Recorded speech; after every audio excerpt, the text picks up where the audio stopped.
Hi, welcome back to another lesson in Algebra 2. We are in Unit 6, which is all about quadratic functions. In this lesson, we're going to look at further connecting factors, zeros, and quadratic functions. All right, for our first problem, I want us to identify the zeros of the vertex, and then we're going to sketch the graph of this function.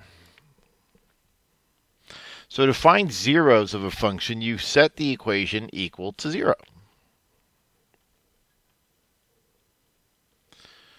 And if it's factorable, then that's great. If not, we'll have to use the quadratic formula. I'm going to divide through by a negative. So if I divide each term by a -1, I can do that. All right. And I'll factor this as, well, let's see, x minus 4 and x minus 2 seems to work. So x equals 4 and x equals 2 are going to be my solutions. Those are the zeros. 4 and 2. Here and here. So the vertex has got to be halfway in between there, because that's the axis of symmetry has to go right through this. So we know that 3 is going to be the axis of symmetry. So let's figure out what f of 3 is. Well, that's -9 plus 18 minus 8. That's 9 minus 8 is 1. So there's our vertex.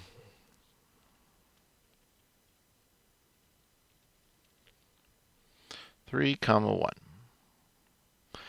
And -8 would be the y-intercept if you plug a 0 in for x. And I could then use the axis of symmetry to flip that over like that. That gives me a pretty good idea of how to sketch this graph. Kind of missed my point there a little bit, but that's all right. And there we have it.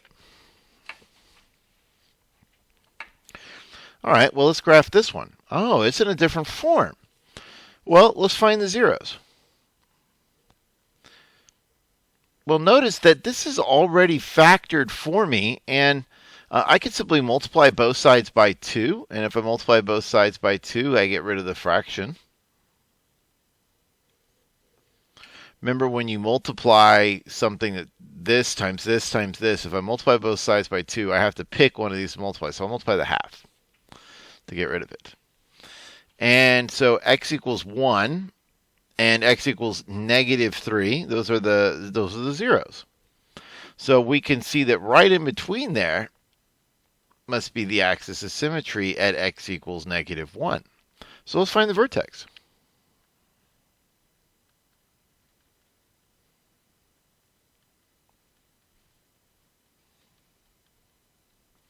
So that would be 1/2 times a -2 times 2 is a -2.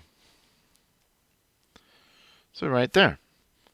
This gives us a pretty decent idea about where the shape of this graph is going. It's going something like that.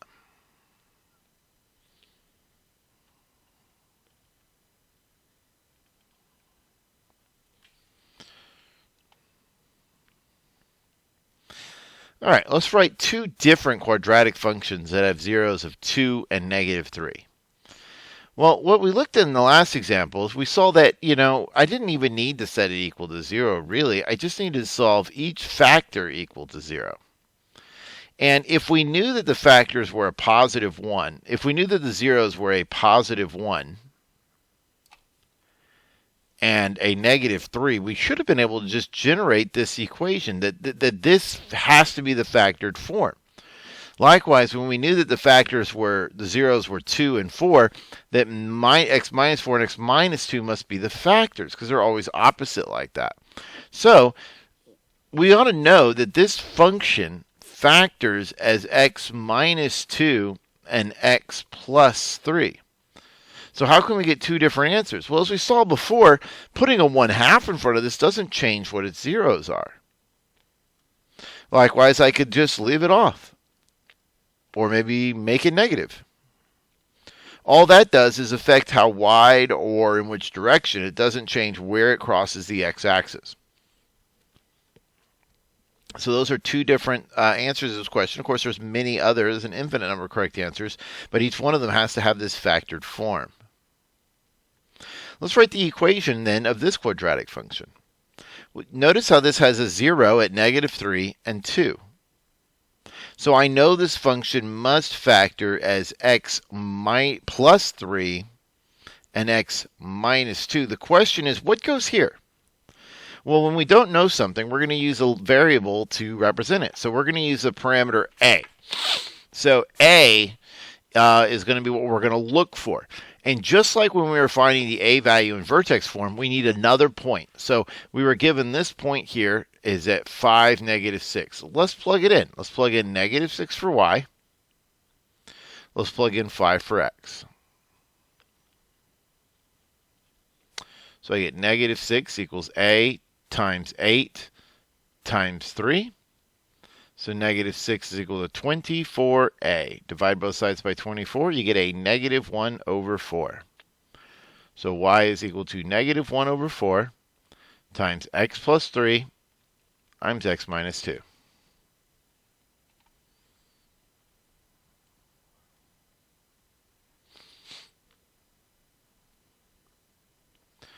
All right, so why don't you pause the video here and try and write out the equation of a quadratic function that has those zeros. All right, let's go over what you did. So hopefully you realize that if the zeros are 8 and 2, you must have factors of x minus 8 and x minus 2. What you put, this is the simplest answer you can give, but if you want to get creative, you could put a number there like 3. On this one here, we need x minus 0, which is just an x, and x minus 3. So that's another equation. And for this one here, you could do y equals x plus 2 and x minus 2.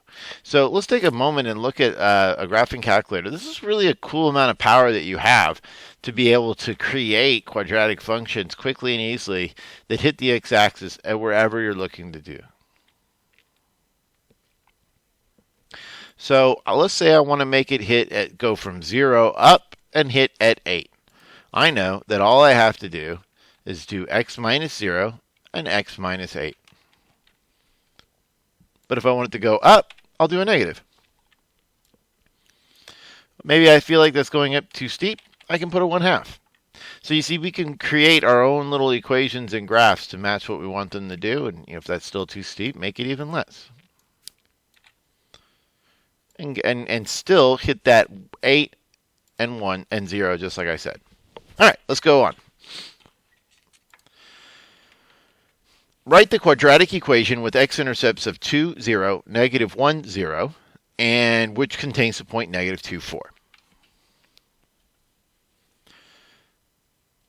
Okay, so if 2, 0, and -1, 0 are the x-intercepts, then the zeros must be 2 and -1. So y is equal to x minus 2 is a factor, and x plus 1. But we don't know this extra little multiplier a. So let's plug in y of 4. Let's use this point, plug in the 4 for y, the -2 for x, and see what happens. That's a times a -4 times a -1. So 4 is equal to a times 4, which tells me that a is simply 1. So our equation is y equals x minus 2 times x plus 1. All right, got another practice problem for you. Pause the video and try this one.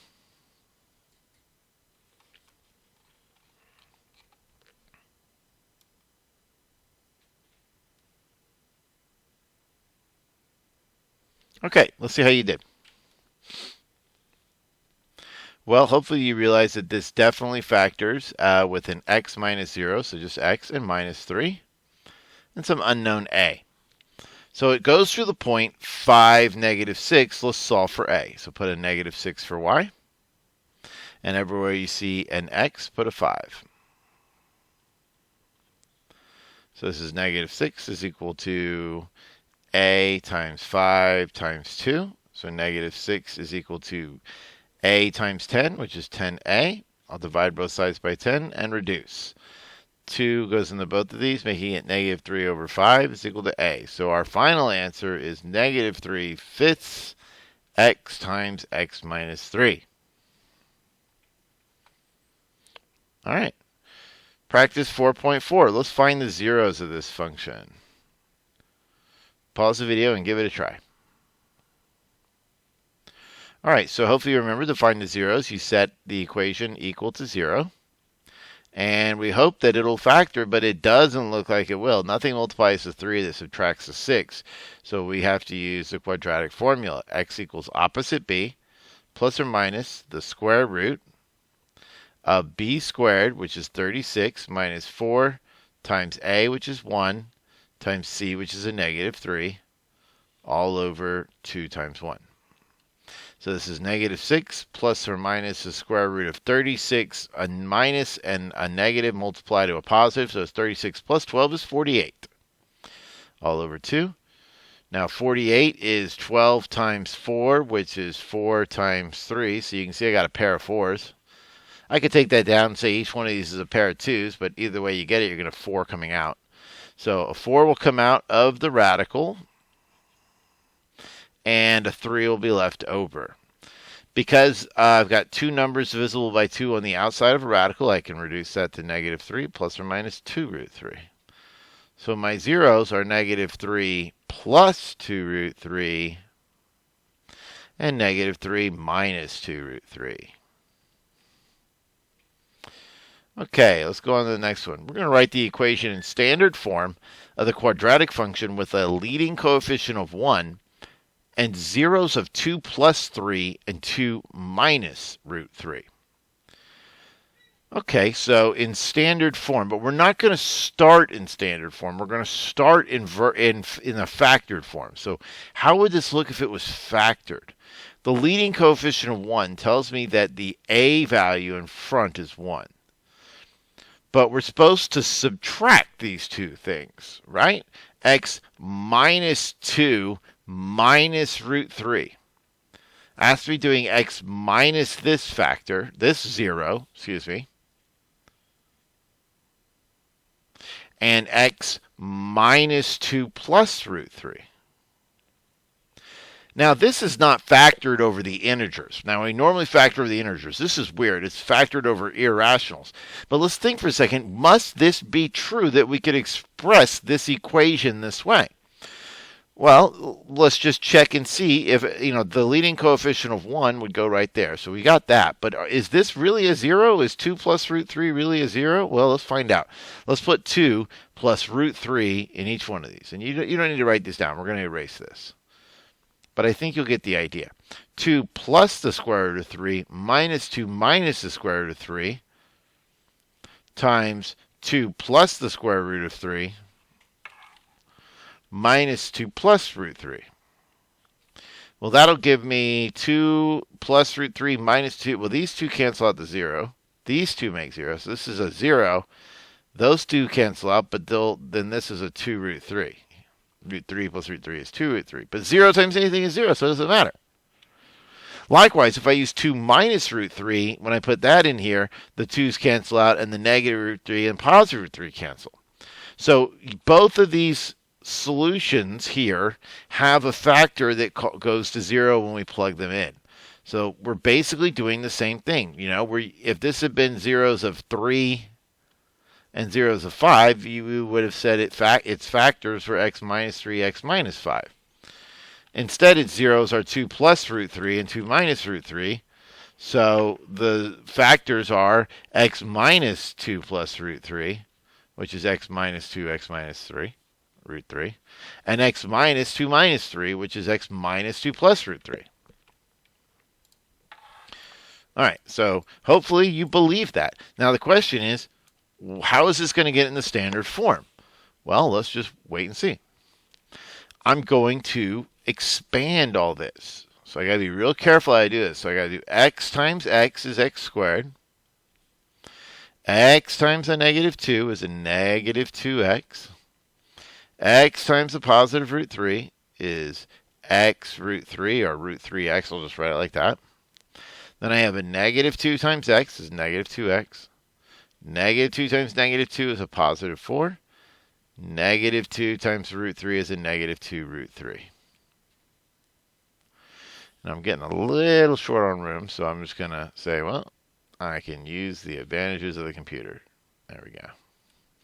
All right, lastly, we need to do the negative root 3. Negative root 3 times x is a negative x root 3. Negative root 3 times a negative 2 is a positive 2 root 3. And finally, negative root 3 times positive root 3 will be a negative, but root 3 times root 3 is just 3. Now, if we've done this right, everything should go away that has a square root in it. Okay, I've got a plus x root 3 and a minus x root 3. I've got a minus 2 root 3 and a plus 2 root 3. So everything that had a root in it went away. And what I'm left with is x squared minus 4x plus 4 minus 3 is plus 1. Pretty cool, huh? Now, you may be wondering, does this really correct, though? Is this equation really have these zeros? Well, let's find out. We have to use the quadratic formula. X equals opposite b plus or minus the square root of b squared minus 4ac, which is just 4 times 1 times 1, all over 2a. That becomes 4 plus or minus the square root of 12. And the square root of 12 is 2 root 3. So this is 2 plus or minus root 3, which is exactly what we started with. All right, let's try another one. We're going to write the equation in standard form of the quadratic function that has leading coefficient negative 2 and zeros of negative 2 root 2 and 2 root 2. So I know that it's going to factor as x plus 2 root 2 because you have to do the opposite. Right? Minus that makes it minus a negative plus a positive. And x minus 2 root 2. And this is my leading coefficient here. It's just a negative 2. So I'll just leave that there. All right, let's multiply all this out, though, and see what we get. X times x is x squared. X times a negative 2 root 3. I'll just call that a negative 2x root 2. Sorry, not root 3, root 2. Then over here, we'll have a plus 2x root 2. And then we got to do 2 root 2 times negative 2 root 2. So it'll be negative. 2 times 2 is 4. Root 2 times root 2 is 2. So that'll be just an 8. So this is negative 2 times x squared. Well, these two things go away. So it's just minus 8. And something's not right. Hold on.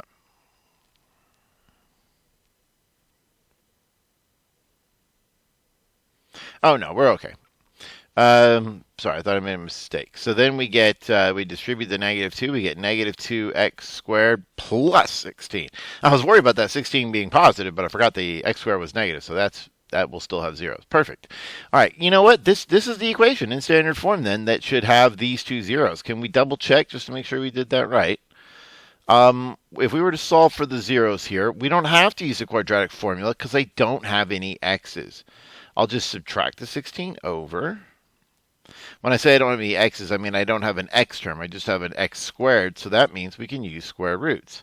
So we get 8 equals x squared, and the square root, we got to do plus or minus the square root of it. The square root of 8, though, is 2 root 2. So you could see that we did construct the equation properly that has zeros of plus or minus 2 root 2.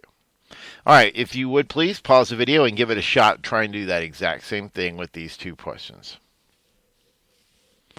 All right, let's see how we did. So y equals negative 1 is my leading coefficient times x minus 5 minus root 2. Make sure you're distributing. You have to subtract this whole thing. So think of that minus 5 plus root 2. If you want, you can do it in 2 steps like this. But then distributing, you get negative 5 and a negative root 2. But I find that gets a little bit too much writing. And then now I got to distribute a negative the second one. X minus 5, this time plus root 2. All right, let's multiply out this. So we're going to expand this out. So let's multiply 3 things together. X times x is x squared. X times a minus 5 is a minus 5x. Then x times a positive root 2. Then a minus 5x. A negative 5 times a negative 5 is a plus 25. Then a negative 5 root 2. All right, let's take a look at the next one. We have a negative root 2 times x, so it'll be a negative x root 2. Then negative 2 times negative 5, that's a positive 5 root 2. Then negative 2 times a negative root 2 times a positive root 2 is just a negative 2. So y is equal to negative x squared. Let's see, that's got a partner, right, that cancels it. That's got a partner that cancels it. 5x minus 5x and minus 5x is a negative 10x. 25 minus 2 is 23. So this is negative x squared plus 10x minus 23. That's our final equation form. All right, let's write the equation in standard form of the quadratic function with x-intercepts of 1, negative root 5, and 1 plus root 5 that contains the point negative 1, 2. So in this case, we don't know the a value, but we know that it factors as x minus 1 plus root 5 and x minus 1 minus root 5. And what I'll do is I'm going to go ahead and expand this out. So let's do that first. And I get a times x squared minus x root 5 minus x plus 1 plus root 5 plus x root 5 minus root 5 minus 5. So goodbye, goodbye, and adios. Okay, so y is equal to a times x squared minus 2x minus 4. So how can we find this a value? Well, if I've given you a point, plug it in. Plug in 2 for y, plug in 1 for x, or in this case, negative 1, I should say. All right, and so that becomes 2 times a times 1 plus 2 minus 4. 3 minus 4 is a negative 1, so 2 is equal to a times the negative 1, so negative 2 is equal to a. So that means our final answer is negative 2 times x squared minus 2x minus 4. Oops, I said final answer. I still got one more step. Let's distribute. Negative 2x squared plus 4x plus 8. That's our final equation. That's what equals y. All right, so there's actually a theorem that connects what we were saying. We've been saying that anytime we knew a zero, whether it was something with a square root or not, that we could express it in terms of its factors as x minus that zero. So then we call this the factor zero theorem. And I misspelled zero. The factor zero theorem. It states that if x equals p and x equals q are zeros of a quadratic function f, then x minus p and x minus q are linear factors. Why must that be the case? Well, if I plug in p for x here, I'd get p minus p is 0, and then it doesn't matter what p minus q is. So we know that those have to be zeros as long as it factors like that. For your exit ticket, I just want you to describe how the zeros, factors, and x-intercepts of a quadratic function all relate.